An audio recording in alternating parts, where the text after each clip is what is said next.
ನಮಸ್ಕಾರ ಎಲ್ಲರಿಗೂ. ಈಗ ಎಲ್ಲಿಗೆ ಹೊರಟದ್ದು ಗೊತ್ತುಂಟಾ? ಎಲ್ಲಿಗೆ ಅಂತ ಹೇಳಿದರೆ ಹಲಸು ಮತ್ತು ಮಾವು ಮೇಳಕ್ಕೆ. ನಿನ್ನೆ ಒಂದು ಸಲ ಹೋಗಿ ಬಂದಿದ್ದೇವೆ, ಇವತ್ತಾಗಿ ವಾಪಸ್ ಹೋಗುವ ಅಂತ ಹೇಳ್ಕೊಂಡು ಈಗ ಒಂದು ವಿಡಿಯೋ ಹಾಕಿದ್ದೇನೆ. ಅದು ಅಷ್ಟೊಂದು ಸರಿಯಾಗಿ ತೋರಿಸಲಿಲ್ಲ. ಹಾಗೆ ಈಗ ನನ್ನ ಫ್ರೆಂಡು ಕೂಡ ಬರ್ತಿದ್ದಾಳೆ, ಮತ್ತು ಚಿಂತು ನಾನು ಈಗ ಹಾಗೆ ಹೋಗುವ ಅಂತೇಳಿ ಹೊರಟದ್ದು. ಮತ್ತು ನಿನ್ನೆ ಹೋಗಿ ಕೂಡ ಏನು ತಿನ್ನಲಿಕ್ಕೆ ಏನಾಗಲಿಲ್ಲ. ಹಲಸಿನ ಹೋಳಿಗೆ ಇತ್ತು, ಮತ್ತು ಜಿಲೇಬೆಲ್ಲ ತಿಂತಿದ್ದೇವೆ, ಅಷ್ಟೊಂದು ಒಳ್ಳೆದಿರಲಿಲ್ಲ. ಮತ್ತು ಇನ್ನೊಂದು ಏನೋ ತಿಂದೇವೆ, ಅದು ಅಷ್ಟೊಂದು ಚೆಂದ ಇರಲಿಲ್ಲ, ಹೋಳಿಗೆ ಖಾಲಿಯಾಗಿತ್ತು. ಹಾಗಾಗಿ ಈಗ ಹೋಗುವ ಹಲಸಿನ ಹೋಳಿಗೆ ತಿನ್ನುವ ಅಂತ ಹೇಳ್ಕೊಂಡು ಮೊದಲು ಚಿಕ್ಕದಿರೋ ತಿಂತಿದ್ದೆವು, ಈಗಿಲ್ಲಲ್ಲ. ಆಗ ಹೋಗಿ ತಿಂದು ಚಂದ ಸುತ್ತಿ ಬರುವ. ಸಂಡೆ ಅಲ್ಲ ಹೇಗಿದ್ರು ಹೋಗಿ ನನಗೆ ಎಂತೆಲ್ಲ ಉಂಟು ಅಂತ ಹಾಕ್ತೇನೆ, ಆಯಿತಾ? ಸಾಧಾರಣ ಕೆಲವು ಐಟಮ್ಗಳು ನಿನ್ನೆ ಖಾಲಿ ಆಗಿತ್ತು. ಇವತ್ತು ಎಂತೆಲ್ಲ ಉಂಟು ಏನು ಅಂತೇಳಿ ಗೊತ್ತಿಲ್ಲ. ಇವತ್ತು ಲಾಸ್ಟ್, 3 ದಿವಸದಲ್ಲಿ ಇವತ್ತು ಲಾಸ್ಟ್. ನೋಡು ಎಂತೆಲ್ಲ ಉಂಟು. ಈ ಹಲಸು ಮತ್ತು ಮಾವು ಮೇಳ ಕಳೆದು 1 ವಾರ ಆಯ್ತಾಯ್ತಾ ನಾನು ಇವತ್ತು ವಿಡಿಯೋ ಹಾಕ್ತಿದ್ದೇನೆ. ನಾನು ಈ ಥರ ವಾಯ್ಸ್ ಕೊಟ್ಟು ವಿಡಿಯೋ ಹಾಕಬೇಕು ಅಂತ ಹೇಳಿದರೆ ನನಗೆ ತುಂಬ ಟೈಮ್ ಬೇಕಾಗ್ತದೆ. ನಾನೊಂದು ಬೆಳಿಗ್ಗೆ ಒಂದು 10 ಗಂಟೆಗೆ ಕೂತ್ರೆ ಮಧ್ಯಾಹ್ನ ಒಂದು 2 ಗಂಟೆ ಎಲ್ಲ ಆಗ್ತದೆ ಫಿನಿಶ್ ಆಗುವಾಗ. ಹಾಗಾಗಿ ನನಗೆ ಬೇಗ ಬೇಗ ವಿಡಿಯೋ ಹಾಕಲಿಕ್ಕೆ ಟೈಮ್ ಸಿಗೋದಿಲ್ಲ. ಹಾಗಾಗಿ ನಾನು ಸ್ವಲ್ಪ ಲೇಟಾಗಿ ವಿಡಿಯೋವನ್ನು ಹಾಕ್ತಾ ಇದ್ದೇನೆ. ಈ ವಿಡಿಯೋವನ್ನು ಯಾರಾದರೂ ನೋಡಿದವರು ಬೈಬೇಡಿ ಆಯಿತಾ? ಹಲಸು ಮೇಳ ಕಳೆದು 1 ವಾರ ಆಯಿತು, ನೀವು ಇವತ್ತು ವಿಡಿಯೋ ಹಾಕುದು ಅಂತ ಹೇಳಿಕೊಂಡು. ಆದರೂ ನಾನು ವಿಡಿಯೋ ಹಾಕ್ತಿದ್ದೇನಲ್ಲ, ಲೇಟ್ ಆದರೂ ಕೂಡ. ನೋಡಿ, ನಾನೀಗ ಬರುವಾಗ ನನ್ನ ಫ್ರೆಂಡ್ ನೋಡಿ ಸ್ಟೈಲಾಗಿ ಕಾದುಕೊಂಡು ನಿಂತಿದ್ದಾಳೆ. ಅವಳ ಮಗಳು ನೋಡಿ ವರ್ಣ ಅಂತ ಹೇಳಿಕೊಂಡು, ಹುಡುಗಿ ಎಲ್ಲ ಸೇಲೆ ನೋಡಿ ಹಾಯ್ ಅಂತ ಹೇಳಿಕೊಂಡು. ಈ ಹಲಸು ಮತ್ತು ಮಾವು ಮೇಳ ನಮ್ಮ ಸುಳ್ಯದಲ್ಲಿ ಫಸ್ಟ್ ಟೈಮ್ ಆದದಾಯ್ತಾ. ನಾವು ಯೋಚನೆ ಮಾಡಿದ್ದು ಏನು ಅಂತ ಹೇಳಿದ್ರೆ, ಹಲಸು ಮತ್ತು ಮಾವು ಮೇಳ ಅಂದ್ರೆ ವೆರೈಟಿಯ ಹಲಸಿನ ಹಣ್ಣುಗಳು ಇರ್ತದೆ, ಮತ್ತೆ ಹಲಸಿನ ಹಣ್ಣಿಂದ ತಯಾರಿಸಿದ ತಿಂಡಿಗಳು ಇರ್ತದೆ. ಅದೇ ತರ ಮಾವಿನಕಾಯಿಗಳು ಕೂಡ ವೆರೈಟಿ ಅದರಿಂದ ತಯಾರಿಸಿದ ಜ್ಯೂಸುಗಳದ್ದು ಇದೇನಾದ್ರೂ ಇರಬಹುದು ಅಂತ ಹೇಳ್ಕೊಂಡು ಯೋಚನೆ ಮಾಡಿಕೊಂಡು ನಾವು ಹೋದದ್ದು. ಆದ್ರೆ ಇಲ್ಲಿ ಬಂದು ನೋಡುವಾಗ ಇದ್ದದ್ದೇ ಬೇರೆ ಮಾರ್ರೆ. ಒಳಗೆ ನುಗ್ಗುವಾಗ ಒಂದು ಕಡೆ ಮಾವಿನಕಾಯಿದು ರಾಶಿ ಇತ್ತು ಮಾರ್ರೆ, ಅದು ಬಿಟ್ರೆ ಬೇರೆ ಏನು ಇರಲಿಲ್ಲ. ಇಲ್ಲಿ ನೋಡಿದ್ರೆ ನೇರಳೆ ಹಣ್ಣು ಮಾರ್ತಾ ಇದ್ದಾರೆ. ನಾವು ಚಿಕ್ಕದಿರುವಾಗ ಪಕ್ಷಿಗಳ ಹಾಗೆ ನೇರಳೆ ಮರದಲ್ಲೇ ನೇತಾಡಿಕೊಂಡು ತಿಂದುಕೊಂಡು ಬಾಯಿ ಕಪ್ಪು ಮಾಡಿಕೊಂಡು ಇದ್ದೇವೆ ಮಾರ್ರೆ. ಈಗ ನೋಡಿದ್ರೆ 1/4 kgಗೆ 70 ರೂಪಾಯಿ ಅಂತೆ.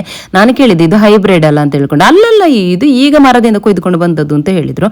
ನಾವು ಕೂಡ ಮೊನ್ನೆ ನೇರಳೆ ಮರವನ್ನು ನೇತಾಡಿ ಗೆಲ್ಲನ್ನೆಲ್ಲ ಮುರಿದು ಹಾಕಿ ಒಂದು ತೊಟ್ಟೆ ಕೊಯ್ದುಕೊಂಡು ಬಂದಿದ್ದೇವೆ. ಆದರೆ ಅದು ಇಷ್ಟು ದೊಡ್ಡದಿರಲಿಲ್ಲ. ಹಲಸು ಮೇಳ ಅಂತ ಹೇಳುವುದಕ್ಕೋಸ್ಕರ ಇಲ್ಲಿ ಒಂದು ಕಡೆ ಮಾತ್ರ ಹಲಸಿನ ಹಣ್ಣು ರಾಶಿ ಹಾಕಿಕೊಂಡಿತ್ತು. ಇದು ನಮ್ಮ ಲೋಕಲ್ ಹಲಸಿನ ಹಣ್ಣು ಒಂದು ರಾಶಿ ಇತ್ತು ಮಾತ್ರ, ಅದೆಲ್ಲ ಖಾಲಿ ಆಗಿದೆ. ಹಲಸು ಮೇಳ ಅಂತ ಹೇಳುವುದಕ್ಕೋಸ್ಕರ ಇದು ಒಂದು ಇತ್ತಷ್ಟೇ, ಬಿಟ್ರೆ ಬೇರೆ ಏನು ಕೂಡ ಇರಲಿಲ್ಲ. ಆದರೆ ಅವರಿಗೆ ಒಳ್ಳೆ ಸೇಲ್ ಇತ್ತು ಮಾತ್ರ. ಎಲ್ಲ ಹಲಸಿನ ಹಣ್ಣೆಲ್ಲ ಖಾಲಿ ಆಗಿತ್ತು. ಈಚೆ ನೋಡುವಾಗ ಇಲ್ಲಿ ಫ್ರೂಟ್ಸ್ ಎಲ್ಲ ಇಟ್ಟುಕೊಂಡಿತ್ತು. ಇದು ಎಂಥದೋ ಒಂದು ಫ್ರೂಟ್ಸ್ ಹೆಸರು ಹೇಳಿದ್ರು, ನನಗೆ ಅದು ಮರೆತು ಹೋಯ್ತು. ನಿಮಗೇನಾದರೂ ಗೊತ್ತಿದ್ರೆ ಕಮೆಂಟ್ ಹಾಕಿ. ಮತ್ತೆ ಗೊತ್ತಾಯ್ತಲ್ಲ, ಎಲ್ಲ ಡ್ರ್ಯಾಗನ್ ಫ್ರೂಟ್ ಮತ್ತು ರಾಂಬುಟಾನ್ ಇಟ್ಟುಕೊಂಡು ಉಂಟು. ಅಲ್ಲಿಂದ ಈಚೆ ಬರುವಾಗ ಇಲ್ಲೆಂತೂ ಒಂದು ಕಣ್ಣಿಗೆ ಏನೋ ತಂಪಂತೆ ಏನೋ ಒಂದು ಹೇಳಿದ್ರು, ಅದು ಎಂತಂತೇಳಿ ನನಗೆ ನೆನಪಿಲ್ಲ ಈಗ. ಅದಾದ ನಂತರ ಹೋಳಿಗೆ ತಿನ್ನುವ ಅಂತೇಳಿ ಬಂದಿದ್ದೆವು. ಒಂದು ದಿವಸಕ್ಕೆ ಮೊದಲು ಬರುವಾಗ ಕೂಡ ಹೋಳಿಗೆಲ್ಲ ಖಾಲಿಯಾಗಿ ಕ್ಲೀನ್ ಮಾಡಿ ಇಟ್ಟಿದ್ರು. ಮಾರನೇ ದಿವಸ ನೋಡುವ ಟೇಸ್ಟ್ ನೋಡುವ ಅಂತೇಳೇ ಬಂದೆವು. ಇವತ್ತು ಕೂಡ ಹಲಸಿನ ಹಣ್ಣಿದು ಖಾಲಿ ಆಗಿತ್ತು. ಇಲ್ಲಿ ಇದ್ದದ್ದು ಪೈನಾಪಲ್ ಮತ್ತು ಮ್ಯಾಂಗೋದು ಮಾತ್ರ ಇತ್ತು. ನೋಡುವ ಅದನ್ನಾದರೂ ತಿನ್ನುವ ಅಂತೇಳಿ ಹಾಗೆ ಕ್ಯೂ ಅಲ್ಲಿ ನಿಂತಿದ್ದೆವು. ಒಂದು ಹೋಳಿಗೆಗೆ 40 ರೂಪಾಯಿ. ಕ್ಯೂ ಅಂದರೆ ಏನೋ ಕ್ಯೂ ಇತ್ತು. ನಾನು ಹೇಳಿದೆ ನನ್ನ ಫ್ರೆಂಡ್ ಹತ್ರ, ಇಷ್ಟೆಲ್ಲ ಕ್ಯೂ ಉಂಟು, ಇಷ್ಟೆಲ್ಲ ವ್ಯಾಪಾರ ಉಂಟು ಅಂತೇಳಿ ನಾವು ಕೂಡ ನೆಕ್ಸ್ಟ್ಗೆ ಟ್ರೈ ಮಾಡುವ ಮಾರಾಯ್ತಿ ಅಂತ ಹೇಳಿಕೊಂಡು. ಏನಿಲ್ಲ ನೋಡಿ, ಈಸಿ ಉಂಟು. ಒಂದು ಉದ್ದದೊಂದು ಕೋಲನ್ನು ತೆಕ್ಕೊಳ್ಳೋದು, ತಿರುಗಿಸೋದು ಹಾಕೋದು, ತುಪ್ಪ ಹಾಕೋದು ಮಾತ್ರ ಭಾರಿ ಚಂದ ಉಂಟು.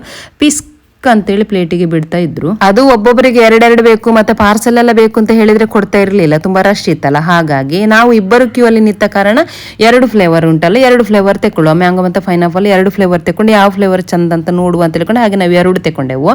ನನಗೆ ಪೈನಾಪಲ್ ಅಷ್ಟೊಂದು ಇಷ್ಟ ಆಗ್ಲಿಲ್ಲ, ಸ್ವಲ್ಪ ಹುಳಿ ಆಗಿತ್ತು. ಮ್ಯಾಂಗೋ ಒಳ್ಳೆ ಟೇಸ್ಟ್ ಇತ್ತು, ಮ್ಯಾಂಗೋ ನಂಗೆ ತುಂಬಾ ಇಷ್ಟ ಆಯ್ತು. ಅಲ್ಲೇ ಈ ಕಡೆಯಲ್ಲಿ ಹಲಸಿನ ಹಣ್ಣಿನ ಜಿಲೇಬಿ ಬಿಡ್ತಾ ಇದ್ರು. ನಾವು ಒಂದು ದಿವಸಕ್ಕೆ ಮೊದಲು ಎಲ್ಲರೂ ಒಂದೊಂದು ತೆಕ್ಕೊಂಡು ಟೇಸ್ಟ್ ನೋಡುವ ಅಂತೇಳಿ ಹಾಗೆ ಟೇಸ್ಟ್ ನೋಡಿದ್ದೆವು.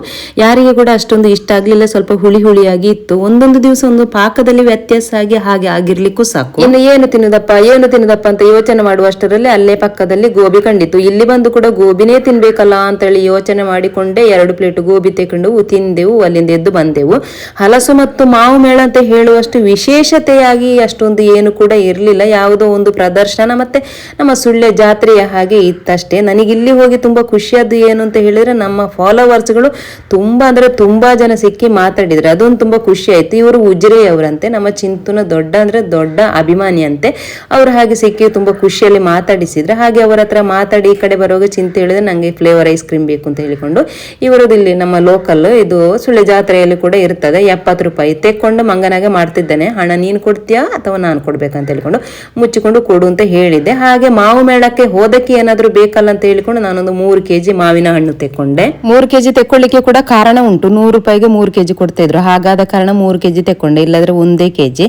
ಮಾವಿನಕಾಯಿ ತೆಕ್ಕೊಂಡು ಈ ಕಡೆ ತಿರುಗುವಾಗ ನನ್ನ ಫ್ರೆಂಡ್ ಇಲ್ಲಿ ಚಕ್ಕುಲಿ ಮಸಾಲ ಅಲ್ಲ, ಮಸಾಲ ಚಕ್ಕುಲಿ ವಾಯ್ಸ್ ಕೊಟ್ಟು ತಲೆ ಎಲ್ಲ ಗಿರಗಿರ ಆಗ್ತಾ ಉಂಟು ಮಾರ್ರೆ, ಬಾಯಲ್ಲಿ ಏನೆಲ್ಲ ಬರ್ತಾ ಉಂಟು. ಹಾಗೆ ಮಸಾಲ ಚಕ್ಕುಲಿ ತೆಕ್ಕೊಂಡು ಒಂದು ಸೆಲ್ಫಿ ತೆಕ್ಕೊಳ್ಳುವ ಅಂತ ಹೇಳಿಕೊಂಡು ಒಂದಲ್ಲ 4 ಫೋಟೋ ಸೆಲ್ಫಿ ಎಲ್ಲ ಆಯ್ತು. ತೆಕ್ಕೊಂಡು ಮನೆ ಕಡೆ ಹೊರಟೆವು. ನನ್ನ ಫ್ರೆಂಡ್ ಮುಂದೆಯಿಂದ ಹೋಗ್ತಿದ್ದಾಳೆ, ಹಿಂದೆಯಿಂದ ನಾನು, ಮುಂದೆ ನೀ ಹೋದಾಗ ಹಿಂದೆ ನಾ ಬರುವೆ ಚಿನ್ನ ಅಂತ ಹೇಳಿಕೊಂಡು ಅವಳ ಹಿಂದೆಯಿಂದ ನಾನು ಮನೆ ಕಡೆ ಹೊರಟು ಬಂದೆವು. ಮನೆ ಕಡೆ ಅಂತ ಹೇಳಿದ್ರೆ ಸೀದಾ ಮನೆಗೆ ಬರ್ಲಿಲ್ಲ, ಅಲ್ಲಿಂದ ಸೀದಾ ಹೋದದ್ದೇ ಮೀನು ಮಾರ್ಕೆಟಿಗೆ. ಮೀನು ತೆಕ್ಕೊಂಡು ಚಂದ ರವೆ ಫ್ರೈ ಮಾಡಿ ತಿನ್ಬೇಕು ಅಂತೇಳಿ ಆಗ್ತಿತ್ತು.